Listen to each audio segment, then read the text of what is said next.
এবছর বাংলাদেশ থেকে শিক্ষা খাতে প্রথমবারের মতো ওয়ার্ল্ড কোয়ালিটি কমিটমেন্ট অ্যাওয়ার্ড পেয়েছে দেশের খ্যাতনামা শিক্ষা প্রতিষ্ঠান FM institute. Congratulations, FM Institute, Bangladesh.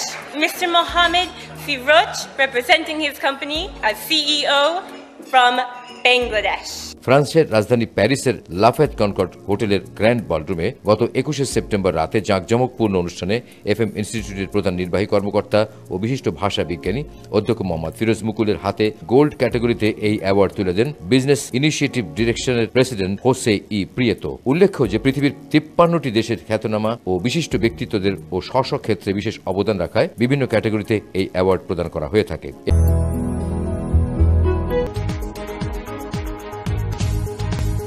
স্বাগত আজকের বাংলাদেশে। আপনাদের সাথে আছে আমি খালেদ মুহিউদ্দিন। দেশে বিদেশে ভালো চাকরির জন্য অনেকেই জোর দিচ্ছেন ইংরেজি শেখার উপর। এজন্য দেশে রয়েছে নানা জনের উদ্ভাবিত নানা পদ্ধতি ও প্রতিষ্ঠান। এ সময় খ্যাতির তুঙ্গে থাকা ফাইট গুরু, ইংলিশ গুরু, লাভ গুরু আর ফিটনেস গুরুকে নিয়েই কথা হবে আজকের বাংলাদেশে। জেনে নেব তাদের সাফল্যের রহস্য আর অজানা নানান গল্প। এসব বিষয় নিয়ে আলোচনা করতে আজ স্টুডিওতে আছেন ইংরেজি শেখার সহজ পথ FM মেথডের উদ্ভাবক এবং FM স্কুল অ্যান্ড কলেজের অধ্যক্ষ জনাব ফিরোজ মুকুল। আমি যেটা মনে করি, আমার দেশের ছেলেমেয়েরা এই দেশের যে শিক্ষা পদ্ধতি, বিশেষ করে ইংরেজি শিক্ষা পদ্ধতি, সেখানে ছাত্ররা কি করে? মুখস্থ করে পরীক্ষার হলে লেখে। যদি কমন পড়ে ভালো লিখতে পারে তাহলে ব্রিলিয়েন্ট রেজাল্ট করে। এবার চিন্তা করেন, যারা যা মুখস্থ করে শিখলো সেটা কিন্তু সারা জীবন ধরে রাখতে পারে না। তাহলে একটা স্টুডেন্ট পাস করা আর একটা ফেল করা স্টুডেন্টের মধ্যে যদি ভালো মুখস্থ করে লিখতে পারা না পারাই পার্থক্য হয়ে থাকে, যে মুহূর্তে পাস করা ছেলেটা মুখস্থ ভুলে গেল সেই মুহূর্তে কিন্তু কার্যত সে আবার ফেলের পর্যায়ে চলে গেল। এইভাবে মুখস্থ করে যারা SSC পাস করে, HSC পাস করে, অনেক সেটা থেকে তখন আমার হলো না, এটা কেমন শিক্ষা পদ্ধতি যে মুখস্থ করলাম, আমি মুখস্থ রাখতে পারলাম না বা কমন পড়লো না, আমি লিখতে পারলাম না, তাহলে আমার সেটা তো সত্যিকারের শিক্ষা হলো না। আমার একটা মুখস্থ করা, কমন পড়লে পারি, না কমন পড়লে আমি ফেল করি। তখন থেকে আমার মনে হলো যে এই শিক্ষা পদ্ধতির মধ্যে গলদ রয়ে গেছে। তখন থেকে আমি আমার দেশের ছেলেরা কেন ইংরেজিতে কাঁচা, why are they afraid of English, what should be the right approach to teaching English, এবং কি পদ্ধতিতে পড়ালে তারা খুব সহজে সেটাকে গ্রাস্প করতে পারবে, মনে রাখতে পারবে এবং ফ্রি হ্যান্ড লিখতে পারবে, সেটার উপরে আমি গবেষণাটা করে গেছি। যারা FM মেথড জানেন না জেনে যদি একটা কমেন্ট করেন, আপনি বলেন সেটা কি বেশি গ্রহণযোগ্যতা পাবে, নাকি জেনে যদি কম্পেয়ার করে আপনি যেটা ভালো সেটাকে আপনি গ্রহণ করছেন এবং এটা প্রচার করছেন, সেটাই তো নিশ্চয়ই আপনার দায়িত্ব হবে। আমি একটা কথা বলে থাকি, ধরেন একটা পাহাড় আছে, উঁচু নিচু চারিদিকে ঘুরে গিয়ে আমি পাহাড়ের চূড়ায় পৌঁছলাম। তাতে পৌঁছতে আমার অনেক বছর লাগলো। আমি যখন পাহাড়ের টপে পৌঁছলাম, করলাম যে এদিক দিয়ে একটা সোজা রাস্তা, সিরাতুল মুস্তাকিম, সোজা পথ তৈরি করা সম্ভব। আমি যখন এই পথটা যখন আবিষ্কার করতে পারলাম বা দেখতে পারলাম, তৈরি করতে পারলাম, তখন তো আমি আমার জাতিকে সেই পথেই আমি নিয়ে যাওয়ার চেষ্টা করব। তো এই যে কথাটা আপনি আমাকে বললেন যে 15 বছর লাগে না, কত বছর লাগে, এই সোজা পথ যদি থাকে তাহলে তো আপনি কেন, যে কেউ সহজে যেতে পারবে। লিফট যদি থাকে, লিফটে করে একজন লোক, অসুস্থ লোক যে দোতলা পর্যন্ত যেতে পারে না, সে কিন্তু লিফটে করে খুব দ্রুত অনেক একেবারে টপ ফ্লোরেও চলে যেতে পারে। সেটা একটা বলি, FM মেথড একটা নতুন পদ্ধতি, এটা বাঙালিদের জন্য উপযোগী করে তৈরি করা পদ্ধতি। এটা আগে দেখতে হবে, বুঝতে হবে এবং সেখানে বিচার বিশ্লেষণ করে সেটা রায় দিতে হবে। শুধু দেখলাম না, জানলাম না, একটা কথা মন্তব্য করে ফেললাম, এটা মনে হয় অবিচার করা ছাড়া কিছুই না। আমি একটা কথা বলি, খুব ছোট করে। আজকে থেকে 5 বছর আগে যশোরে কি একটা বড় হলরুম আছে, কি নামটা মনে নেই, অডিটোরিয়াম, তো ওখানে একজন গেস্ট ছিলেন আমার, যিনি 30 বছর যাবৎ আমার সিনিয়র, 30 বছর যাবৎ ইংরেজি বিভাগে অধ্যাপনা করেছেন। গভর্নমেন্ট জব ছেড়ে দিয়ে রিটায়ার করে একটা প্রাইভেট কলেজে প্রিন্সিপাল হিসেবে গেছেন। উনি ছিলেন উপস্থিত। উনি FM মেথডটা দেখার পরে মন্তব্য করলেন যে এত বছর মনে করেছি আমি দেশকে অনেক কিছু দিতে পেরেছি, কিন্তু আমার হাতে কোনো অস্ত্র ছিল না। যদি এই FM মেথড আমার হাতে থাকতো তাহলে আমি অনেক কিছু দিতে পারতাম, আমার দ্বারা অনেক ভালো ভালো ছাত্র তৈরি হতে পারতো। আমি একটা কথা শুধু বলতে চাই, আপনি অনেক বলেছেন, আপনাকে ধন্যবাদ। আপনি আপনার বক্তব্য পুরোপুরি পরিষ্কারই করেছেন। আজকে আপনাদের সাথে আলোচনা করে আমরা আনন্দিত হলাম, আমাদের দর্শকরাও নিশ্চয়ই অনেক আনন্দিত। কি পদ্ধতি, third person singular number present টেন্সে ভুল হচ্ছে কেন? এটা একটা মেথড। এখন 3 মাস 6 মাসের মধ্যে ইংরেজিতে বোল ফুটে যায়। কেন এত ফেল করে? শুধু ইংরেজির জন্য। তার মানে ইংরেজি শেখাবার কায়দাটা ঠিক নেই। ইংরেজি সব বিশ্ববিদ্যালয়ে শেখাবার ব্যবস্থা থাকতে হবে। গভর্নমেন্ট এন্ড প্রাইভেট পার্টনারশিপে এই ইংলিশ এডুকেশনকে ডেভেলপ করতে হবে, যেটা আমি বিশ্বাস করি। বর্তমান গভর্নমেন্ট যেহেতু ইংরেজিকে সবচেয়ে গুরুত্ব দিচ্ছেন, সেই কারণেই এটার জন্য একটা স্পেশাল বাজেট অ্যালোকেশন করার প্রয়োজন রয়েছে। আমি মনে করি এফএম যেটা পদ্ধতি রয়েছে, আমি দৃঢ়ভাবে বিশ্বাস করি যে এর কোনো বিকল্প কোনো কিছু নেই। Mr. Mohammed Faraz Makul, CEO, and Mrs. Sayada Akhter Reka received the International Quality Crown Award here in London 2010. The only thing that a person has to know is knowing their own mother tongue, and they can carry on with the conversation, they can interact, they can explain, they know what they want. Like this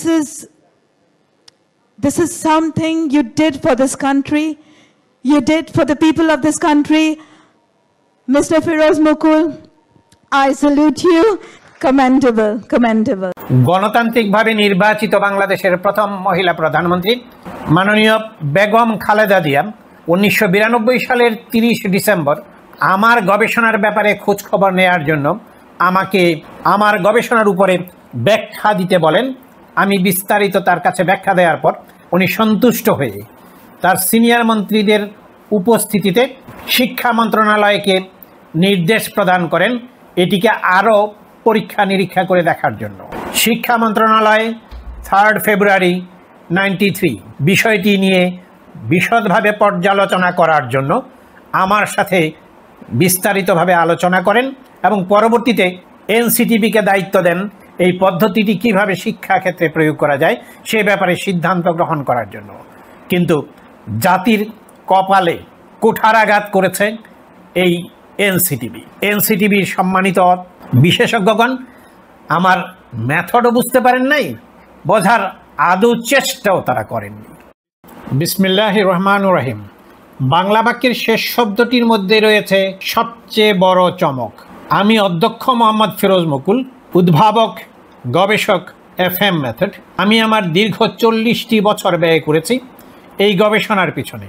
আমি আমার গবেষণার মাধ্যমে পুরো বাংলা ভাষাকে শেষ শব্দের উপরে ভিত্তি করে 3টি শ্রেণীতে বিভক্ত করেছি। আমি আবার বলছি, বাংলা ভাষার ভাণ্ডারে যত বাক্য আছে প্রত্যেকটি বাক্যকে শেষ শব্দের উপরে ভিত্তি করে আমি 3টি শ্রেণীতে বিভক্ত করেছি।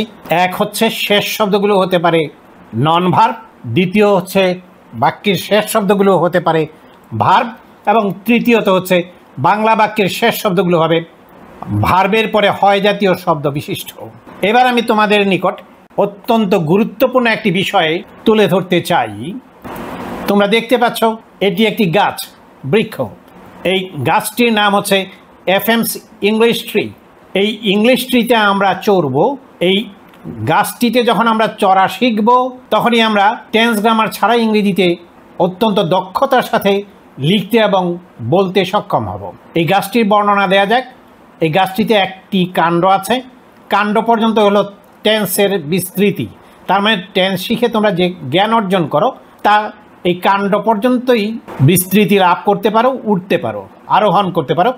টেন্স শিখে এর উপরে যাওয়া সম্ভব নয়। এই ইংলিশের 3টি ডাল আছে। 3টি ডালের 3টি আলাদা আলাদা নাম আছে। প্রথম ডালটির নাম হচ্ছে নন ভার্ব। বুঝতেই পারছো, আগেই বলেছি বাংলা বাক্যের শেষ শব্দগুলো হতে পারে নন ভার্ব বিশিষ্ট। যে সকল বাংলা বাক্যের শেষ শব্দ নন ভার্ব সেই সকল বাক্য এই নন ভার্ব বিশিষ্ট ডালের পাতার মধ্যে সাজিয়ে রাখা আছে। আরেকটি ডালের নাম হচ্ছে ভার্ব। তার মানে হচ্ছে যে সকল বাংলা বাক্যের শেষ শব্দটি ভার্ব, অর্থাৎ শেষ শব্দ ভার্ব বিশিষ্ট বাংলা ভাষার সকল বাক্যকে এই ভার্ব বিশিষ্ট ডালের যে পাতা আছে সেই পাতার মধ্যে সাজিয়ে রাখা আছে। আর বাংলা ভাষার ভাণ্ডারে যত বাক্য আছে যেগুলোর শেষে ভার্বের পরে হয় জাতীয় শব্দ আছে সেগুলোকে ভার্ব প্লাস নামক ডালের মধ্যে যে পাতাগুলো আছে সেই পাতার মধ্যে সাজিয়ে রাখা আছে।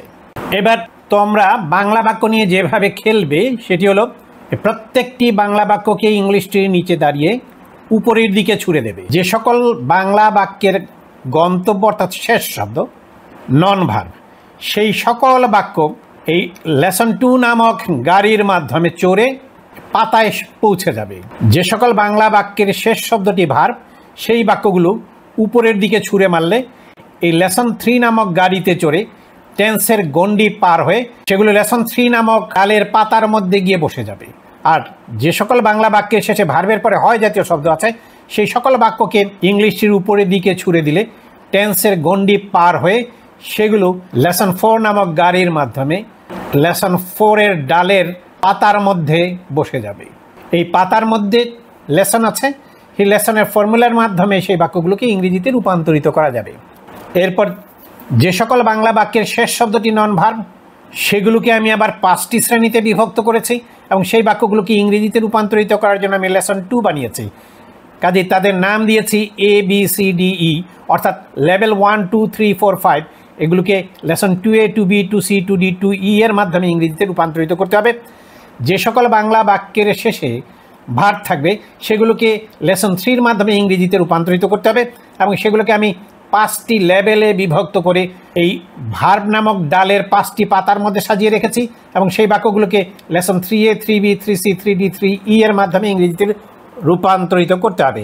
যে সকল বাক্যের শেষে ভার্বের পরে হয় জাতীয় শব্দ আছে সেগুলোকে আমরা ভার্ব প্লাস এর মাধ্যমে প্রকাশ করে থাকি। সেই সকল বাক্যগুলো লেসন 4 এর মাধ্যমে ইংরেজিতে রূপান্তরিত করা যায়। শেষ শব্দ ভার্ব বিশিষ্ট বাক্যগুলোকে আমি 5টি লেভেলে বিভক্ত করে এই ডালের 5টি পাতার মধ্যে সাজিয়ে রেখেছি এবং সেগুলোকে lesson 4A 4B 4C 4D এবং 4E এর মাধ্যমে ইংরেজিতে রূপান্তরিত করা যাবে। শিক্ষার্থী বন্ধুরা মনে রাখবে, এখন থেকে টেন্স গ্রামারের কথা বাদ দিয়ে তোমাদের দৃষ্টি রাখতে হবে FM মেথডের দৃষ্টির সাথে মিলিয়ে। তোমাদের দেখতে হবে প্রত্যেকটি বাক্যের গন্তব্য কোথায়। গন্তব্য বুঝতে পারছো? বাংলা বাক্যের শেষ শব্দকে আমরা বলবো ওই বাক্যের গন্তব্য। বাংলা বাক্যের গন্তব্যগুলো 3টি স্থানে হতে পারে, হয় নন ভার্বে হবে, নাহলে ভার্বে হবে, নাহলে ভার্বের পরে হয় জাতীয় শব্দ হবে। এরপরে লেসন চিনতে পারলেই, লেসন শিখতে পারলেই তুমি ইংরেজিতে কথা বলতে পারবে। মনে রাখবে বাংলা বাক্যের শেষ শব্দটির মধ্যেই রয়েছে সবচেয়ে বড় চমক। দেখে নাও, আমি বলেছিলাম বাংলা ভাষার বাক্যগুলো 3 ধরনের হয়ে থাকে। শেষ শব্দ নন ভার্ব বিশিষ্ট বাক্যের উদাহরণ দেখব আমরা। 1 নম্বর বাক্যটি হলো আমি আগ্রহী। দেখো, আগ্রহী শব্দটি হলো নন ভার্ব, এটি একটি ছোট্ট বাক্য, শেষ শব্দ নন ভার্ব বিশিষ্ট বাক্য। 2 নম্বর বাক্যে দেখো আমি শিখতে আগ্রহী, এই বাক্যের শেষের শব্দটিও নন ভার্ব। 3 নম্বর বাক্য আরেকটু বর্ধিত হয়েছে, সেটিরও শেষ শব্দ নন ভার্ব।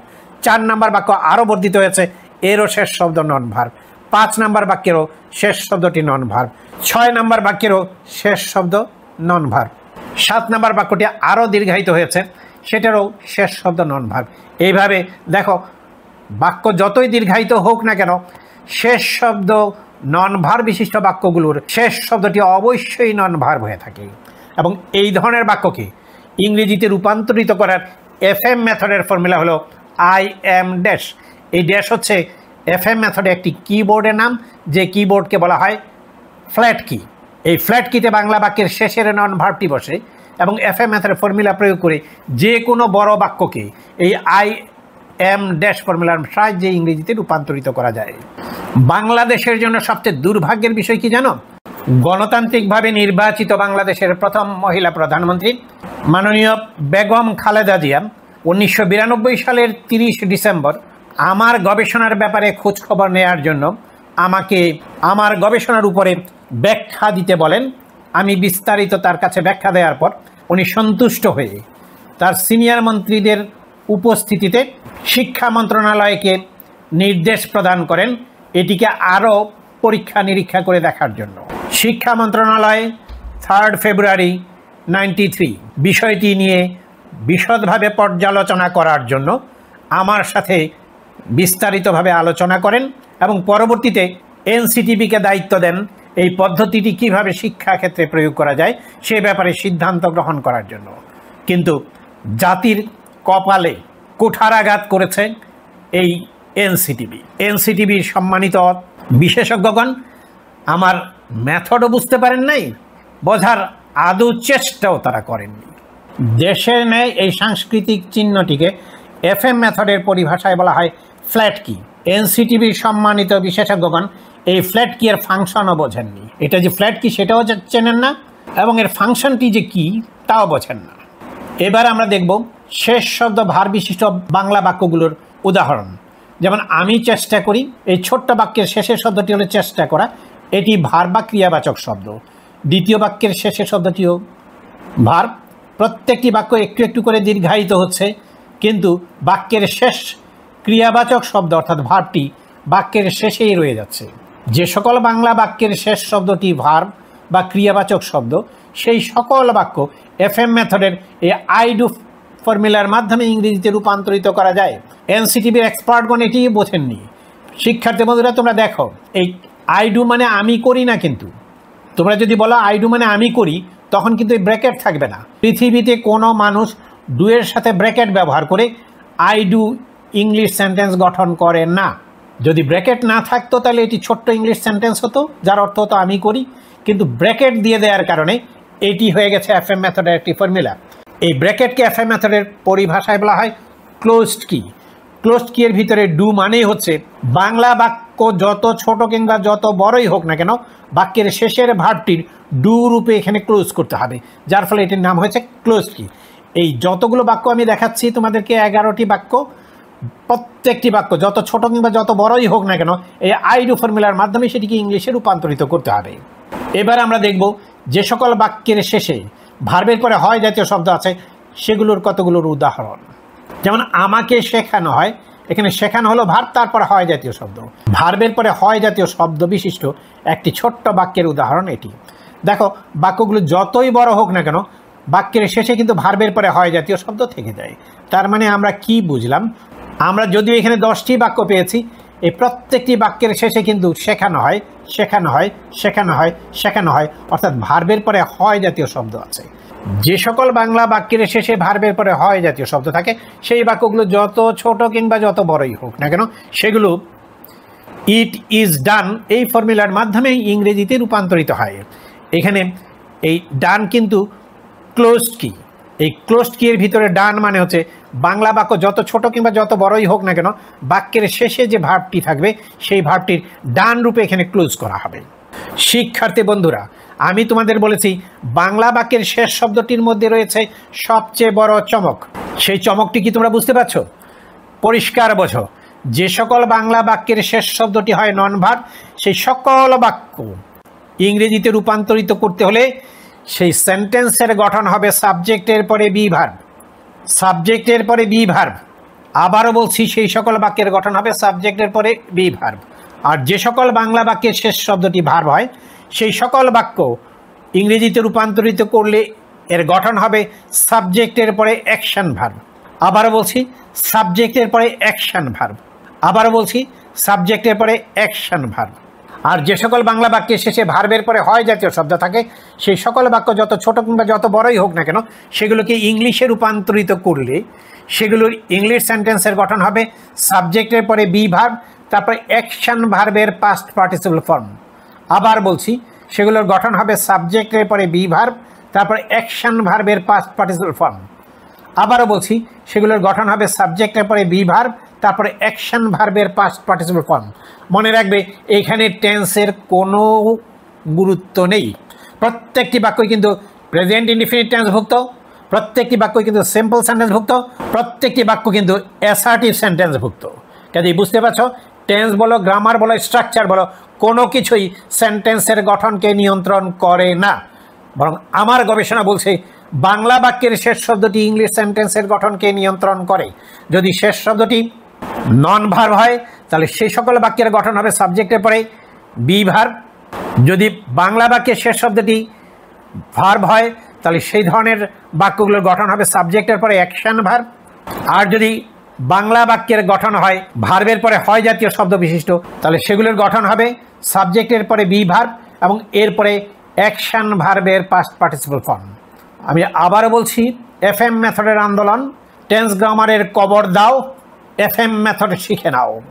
টেন্স গ্রামারের শিক্ষা তোমার মেধাকে ধ্বংস করে, অন্যদিকে এফএম মেথডের শিক্ষা তোমাকে একজন মেধাবী মানুষে পরিণত করে। টেন্স গ্রামারের শিক্ষা মেধাকে পঙ্গু করে দেয়, জাতিকে ধ্বংস করে দেয়। অন্যদিকে এফএম মেথড তোমাদেরকে একবিংশ শতাব্দীর চ্যালেঞ্জ মোকাবেলা করার উপযোগী মেধাবী মানব সম্পদে পরিণত করে। ধন্যবাদ।